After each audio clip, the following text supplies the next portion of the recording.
Hello, today I'm going to be working on this Japanese maple. It's Japanese mountain maple bonsai. We recently bought a collection in from a retired enthusiast, and this was one that was in his collection.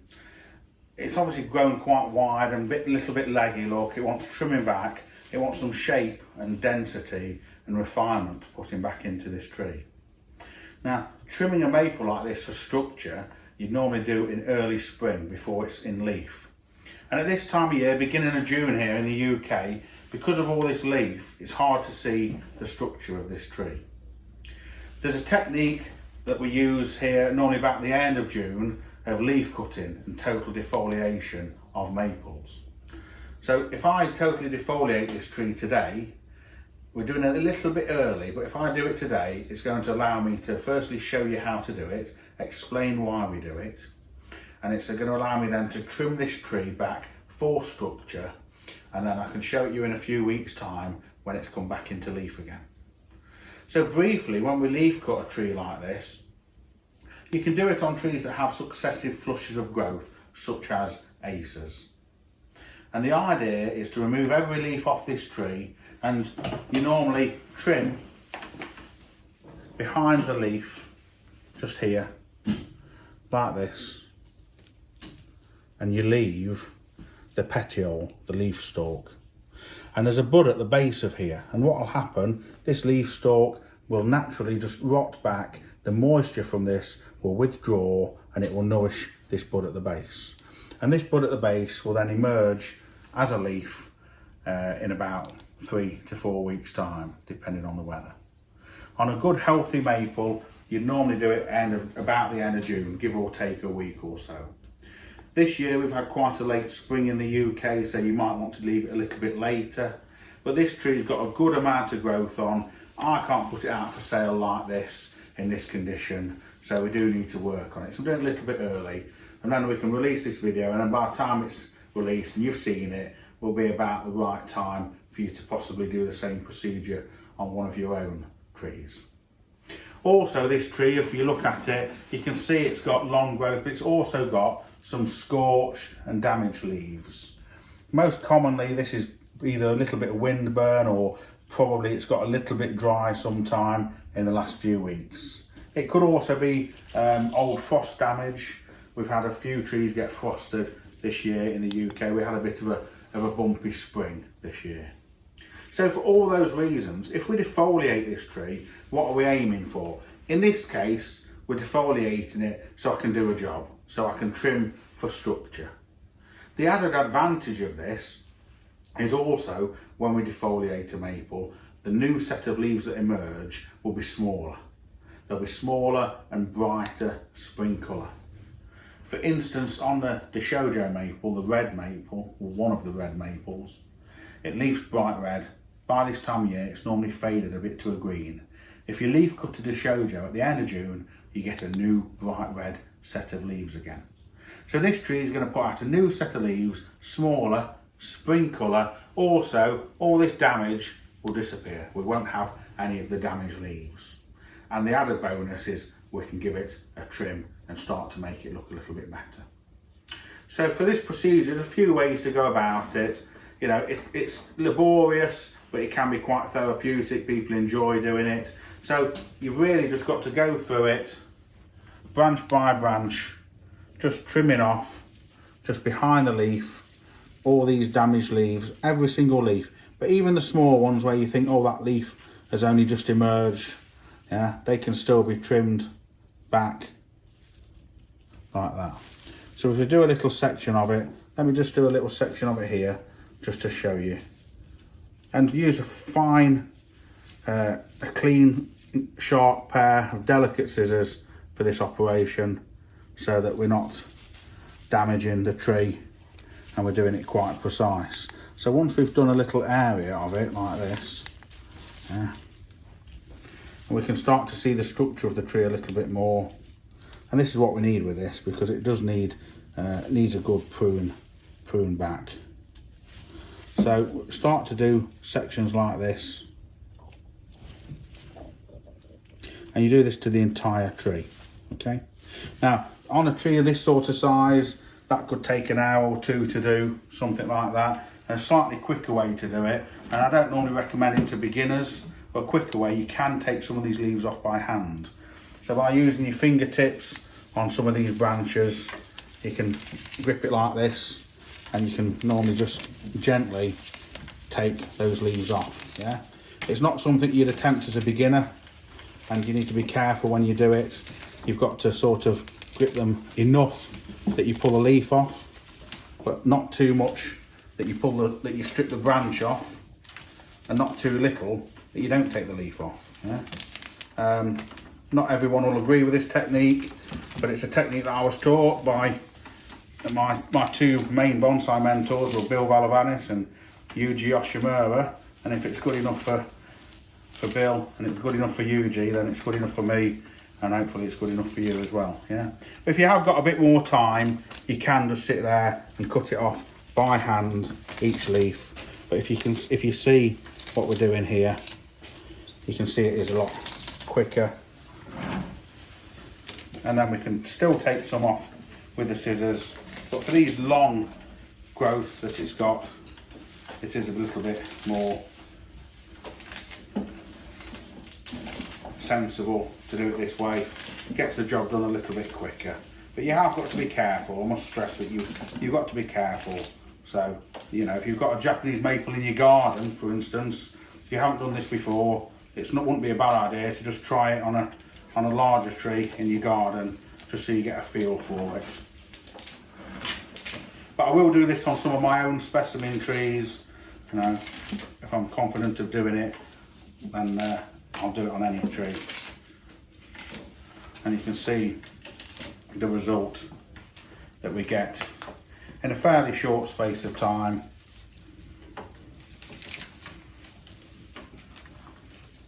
using that method. So we're going to get all the growth back to like this, so we can see the structure of the tree.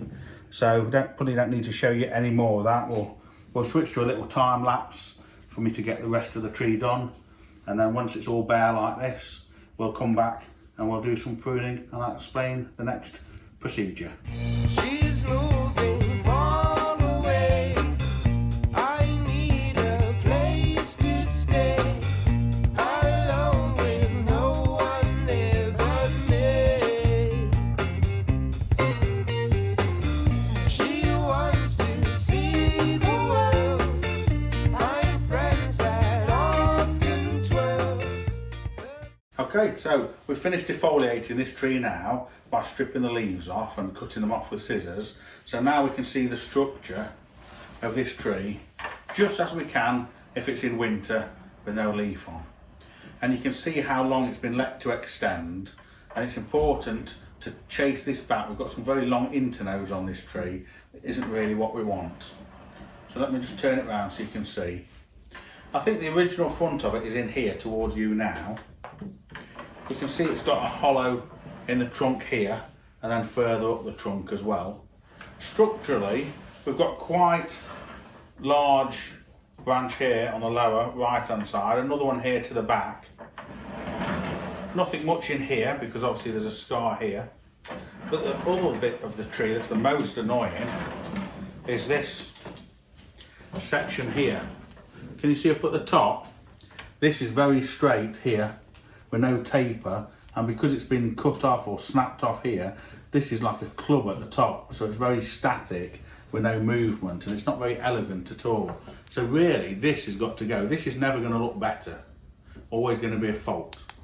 So you're better getting rid of this and better using this smaller growth as a continuation of the apex of the tree. Okay, so first cut I'm going to do, well, there's a dead branch here, just there, look, so that can come off, and then that ugly section at the top can be removed with a pair of concave pruners. Okay, so then I'm going to turn it back round to the front. Now, where we've cut that back, I would prefer this top to be growing more vertical or off to the right, and this is actually going back to the left.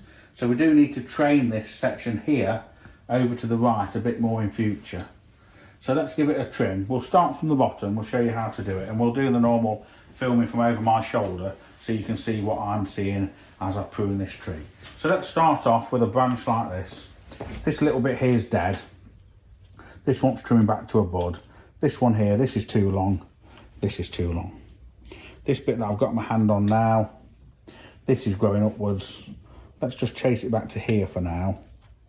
And then this one to here, cut off the heavy growth and come back with a thinner growth like this. So we trim this section back, and then if we go around to here, same sort of thing with this.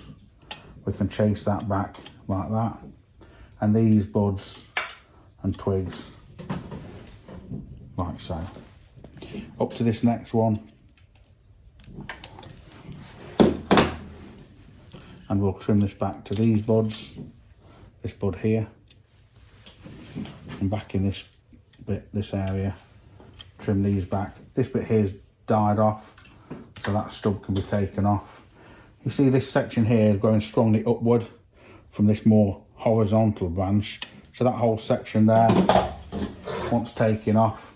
And we're being quite ruthless with this because faults on this tree, if it's a fault, it's always going to be a fault. So if I cut these faults out, yeah, we've got better structure straight away, and then we can grow the tree on for a few years, and over those few years it will have less bad structure and it will start to be a bit more sensible, and we'll get a little bit more elegance to these branches. So shorten this back, these buds back into here. This was too clunky. This bit here is dead. This is growing up too much. This is too long. This internode here, from here to here, is one internode, so it's never going to bud along there. That's too long. I'm going to shorten it back like this. And here. And here. Round to here, same thing, long internode, we don't need.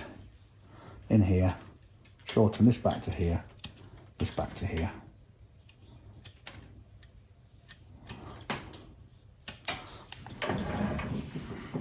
Keep on working around the tree.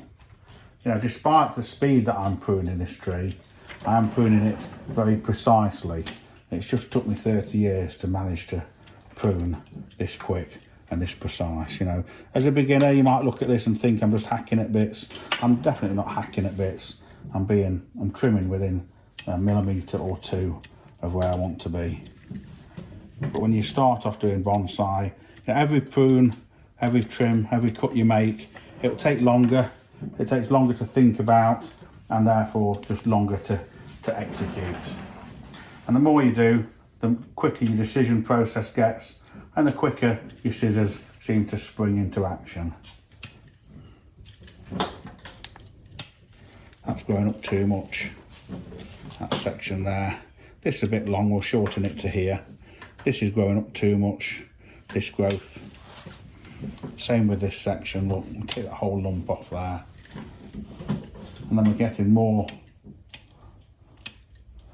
slightly more horizontal branches without growth growing up from one foliage pad to the other. So I'll just carry on working my way round on this right hand side, just taking back some of these long internodes. Here, it's been trimmed here in the past, look, and it's died down to this bud. Same here, same here. So this is in the past where it hasn't been trimmed precisely. Yeah, if this has just been sheared over with secateurs or such like, it's been sheared over here and then it's died back to that bud. So I'm always trimming it a bit closer and neater. So the other advantage of doing that is you don't get these long stubs of dieback on your tree that you then have to go back in and trim. Now sometimes that's because it's been trimmed mid-season and the person that trimmed it hasn't been able to see fully where the buds are and what they're doing, so you would sometimes get stubs if you've pruned it mid-season. If we had pruned this today without doing the leaf cut, you know, we'd probably be in a similar sort of position. But that's why it's advantageous to leaf cut it so that we can see the structure. So working our way up to the top, we've come up this right hand side, a little bit round here to do at the back. This is a little bit too long. you're always trimming off heavy, strong growth to balance the vigour of the tree into growth that's not quite so strong, and you're taking off heavy, clunky growth to get more delicate, elegant growth, particularly on a maple like this, which is often displayed or exhibited in the winter months when the twigs are bare. It's important to show the beauty and the elegance of the tree as it gets older. A little bit more pruning in here. Let's get this side done, and this little bit here, this branch here.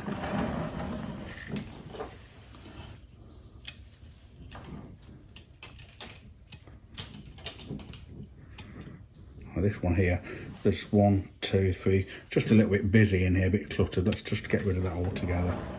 This section here is growing up too much, and again, this is quite busy here. We don't need that sort of growth. Shorten this back, and up to the top of the tree, same sort of thing. Back to these pairs of buds.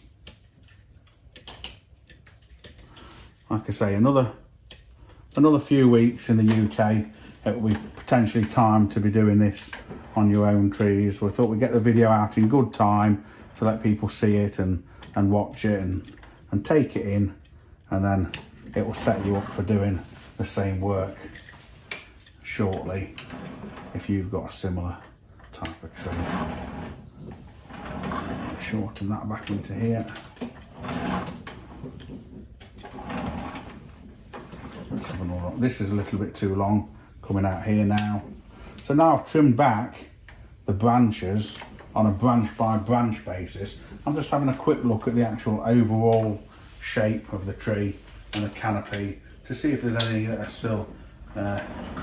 still a bit offending my eye, ones that are a little bit too long, but I think we're mostly there with that.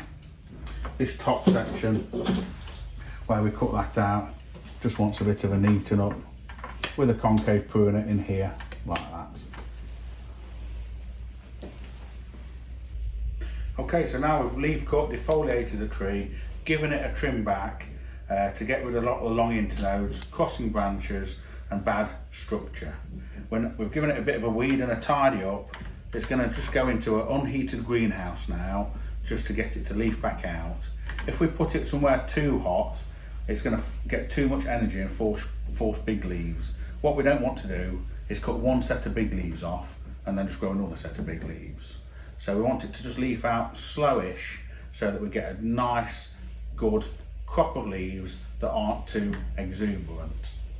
So we're going to do that now, pop it in the back. We're going to bring it out in a few weeks and we'll show you how it's developed and progressed, and we'll do a follow-up and catch up.